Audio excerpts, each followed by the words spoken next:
जिसके घर में कमाने वाले दो चार हैं, पैसा तो आ रहा है पर घर में टिक नहीं रहा, डॉक्टर में, पुलिस में, एक्सीडेंट आदि में, कहीं गलत जगह पर व्यसन में अगर पैसा जा रहा है, जुए में, मांसाहार, मदिरा पान, या कहीं आया पैसा आने में कमी नहीं, आ रहा है पर टिक नहीं रहा, रुक नहीं रहा, कोई मांगने आ गया, दे दिया, फिर वहां से अपने पास नहीं आ रहा, अपन कह रहे भैया हमारा पैसा लौटा दो, नहीं आ रहा। तो महाराज शिव महापुराण की कथा कहती है, एकादशी के दिन गंगा के जल में मात्र 7 बेलपत्री डालकर जो नंदीश्वर भगवान अर्थात जो शंकर जी के शिवलिंग के सामने नंदी होता है, उस नंदी के चरण पर गंगा का जल चढ़ाकर बेलपत्री शिव पर समर्पित कर देता है, उसके घर में रुपया रुकना चालू हो जाता है, फिर वो गलत जगह पर नहीं जाता, गलत स्थान पर वो धन जाएगा ही नहीं। बेटा अगर व्यसन में पड़ा हुआ है, मदिरा पान में पड़ा हुआ है, मांसाहार में, जुए आदि में जा रहा है, तुम्हें लग रहा है कि मेरा बेटा गलत मार्ग पर जा रहा है, मित्र दोस्ती गलत हो रही है, वो सही जगह पर जाए।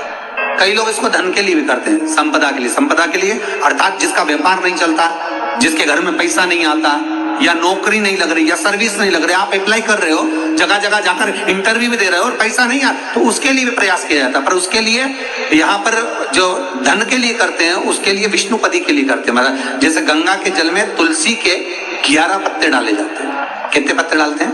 11 तुलसी के पत्ते डालते हैं, और उसको किसी भी नारायण के मंदिर में, राम कृष्ण शिव शंकर नहीं, राम कृष्ण भगवान विष्णु दत्त आदि जितने नारायण के मंदिर हैं, उस मंदिर में किसी भी पात्र में, एक छोटे से पात्र में उसको भरकर रखी जाते हैं महाराज। उससे भी जॉब, सर्विस, नौकरी में सफलता प्राप्त हो जाती है, परंतु वो भी एकादशी को ही होता है। कुछ देर तक पात्र को रखा जाता है, फिर वही पात्र का जल किसी भी वृक्ष के नीचे डाल दिया जाता है, उससे भी नौकरी के लिए फायदा मिलता है। शमी की पत्ती, शमी वृक्ष का जो महत्व पहले कहा है, शमी वृक्ष की पत्तियां अदालत में या कानूनी कोई प्रोसेस के अंतर्गत कानूनी कोई कार्रवाई हो गई है या कोई अटका है काम, तो शमी की पत्तियों को एकादशी के दिन 5 जगह पर चढ़ाया जाता है उस कार्य को निपटाने।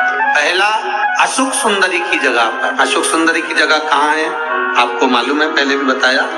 जैसे ये शिवलिंग है, ये जलाधारी गोल, उसके सामने ये चरण, बीच में जो एक मोटी सी लाइन होती है वो अशोक सुंदरी की जगह है। तो अशोक सुंदरी की जगह पर शमी पत्र को चढ़ाया जाता है। अब शमी पत्र अशोक सुंदरी की जगह पर एक स्थान, दूसरा शिवलिंग के ऊपर, तीसरा जहां शिवलिंग रखा है, जहां शंकर का शिवलिंग रखा है उस कटी भाग पर शमी पत्र को चढ़ाया जाता है। चौथा, नंदी का जो चरण उभरा उठा हुआ दिखे वहां शमी पत्र चढ़ाया जाता है। पांचवा, शंकर भगवान के मंदिर के द्वार पर शमी पत्र चढ़ाया जाता है। केवल एक ही बार चढ़ाना चाहिए, जिस कामना से चढ़ा रहे हो, जो अदालत में कार्रवाई चल रही हो, या कोई प्रशासनिक परेशानी आ गई हो, या कोई काम अटका पड़ा हुआ है, तो उसके लिए चढ़ाए। 5 स्थान है, 5 स्थान की शमी पत्र को आप 5 चढ़ाएंगे, आपकी प्रशासनिक जो व्यवस्थाएं वो सुचारू हो जाएगी, वापिस कोई तकलीफ नहीं आएगी। शमी पत्र की बात, यदि मान लो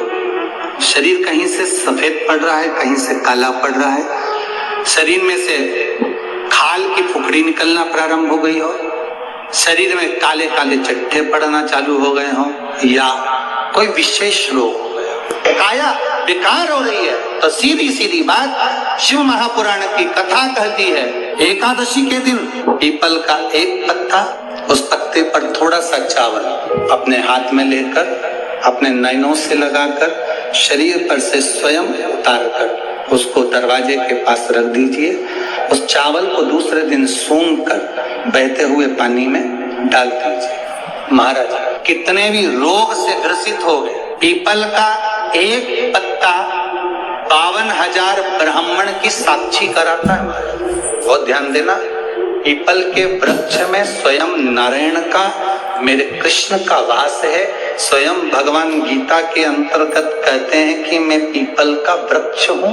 52,000 ब्राह्मणों का वासा एक पीपल के पत्ते में होता है। जिसकी अदालत में कोई बात चल रही हो, प्रॉपर्टी का झगड़ा चल रहा हो, भाई भाई में क्लेश चल रहा हो, कोई विवाद चल रहा हो, नहीं सुलझ रहा हो, तो बड़ के पत्ते के ऊपर शंकर भगवान के शिवलिंग का निर्माण कर किसी बड़ के पेड़ के नीचे मट्टी का या बालू का शिवलिंग बनाकर उसकी पूजन करें एकादशी के दिन, और उसकी पूजन कर उस पे दही चढ़ाओ। उसी दही को थोड़ा सा उठा कर लिया है, जब अदालत को जाएं उस दही में चंदन घोलकर सिर पर तिलक लगाकर चले जाएं, कार्य में विजय प्राप्त होती है।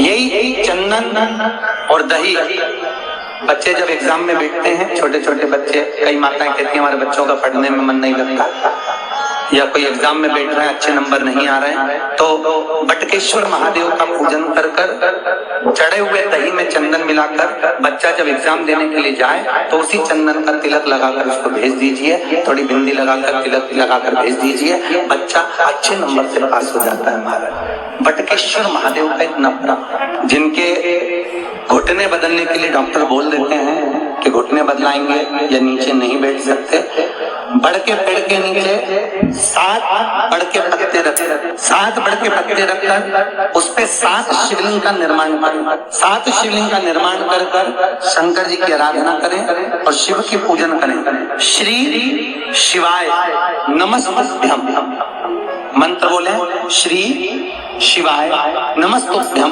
मंत्र का जाप कर कर शंकर भगवान का अभिषेक करें। उस अभिषेक के जल को थोड़ा सा एकत्रित कर लें और उस जल को रख लें, फ्रिज के अंदर रखकर 7 दिन तक लगातार उस जल का पान करें। अगर थोड़ा सा अभिषेक का घी बच जाए उसको घुटने पर मलना प्रारंभ करें। मात्र 7 दिन के अंदर घुटनों की दशाएं बदल जाती हैं। जो 7 शिवलिंग बनाए हैं उनको जल में विसर्जन कर दें। श्री शिवाय नमस्तुभ्यम का स्मरण नित्य करें।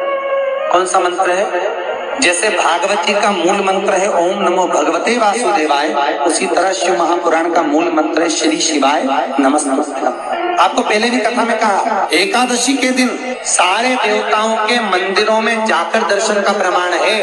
केवल एक देवता ऐसा है शंकर, अगर मंदिर के अंदर भी नहीं जा सकते तो मंदिर का शिखर देखकर भी शिव का स्मरण कर सकते। शिखर दर्शनम सर्वपाप नाश, आपको पहले भी कथा में कहा और कई लोगों को फायदा हुआ इसमें। कहा एकादशी के दिन रात्रि को 12 बजे शंकर जी के मंदिर की चढ़ी हुई बेलपत्र शंकर के मंदिर के शिखर को देखकर चबा चबा कर खा लीजिए। जिंदगी में कभी घुटने और कमर का दर्द नहीं हो सकता, कभी नहीं हो सकता। 2 तिथियां गरुड़ पुराण व्याख्यान वर्णन करती है, एकादशी और द्वादशी।